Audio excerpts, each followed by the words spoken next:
নমস্কার। জয় তারা মকর রাশি 2026-এর প্রথম মাসের এই কটা দিন কিরকম যায় বলে দিচ্ছি। যারা ব্যবসা করছেন তাদের জন্য সময়টা খুবই ভালো। অনেকদিন ধরে যাদের ব্যবসা আটকে ছিল বা ব্যবসায় লাভের খবর পাচ্ছিলেন না, তাদের কিন্তু এবার লাভের খবর আসতে চলেছে। যারা চাকরি করছেন তাদের জন্য সময়টা ঠিকঠাক মিডিয়াম, যেরকম ছিল সেরকমই থাকবে।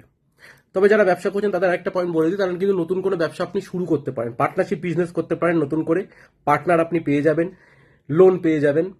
আর যদি অনেকদিন ধরে টাকা আটকে থাকছিল কোথাও, সেই টাকাটা কিন্তু আপনি ফেরত পাবেন।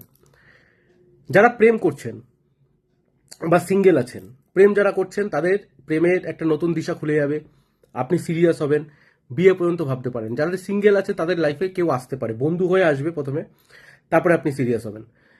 এবং সেটা সে আসতে চলেছে খুব তাড়াতাড়ি।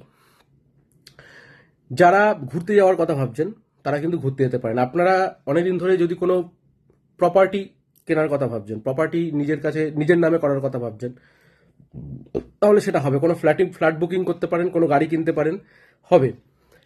এই মাসে কিন্তু আপনার বউ মানে বউ বা বর, স্পাউসের কথাই বলবো, আপনার কিন্তু পক্ষে থাকবে। শরীর মোটের উপরে ভালো, একটুখানি ভোগাতে পারে পেটের দিক থেকে, কিন্তু সেটা খুব বেশি আমি দেখছি না। আর নিজের কুণ্ডলি চেক করানোর জন্য উপরে দেওয়া নাম্বারে যোগাযোগ করুন। ধন্যবাদ।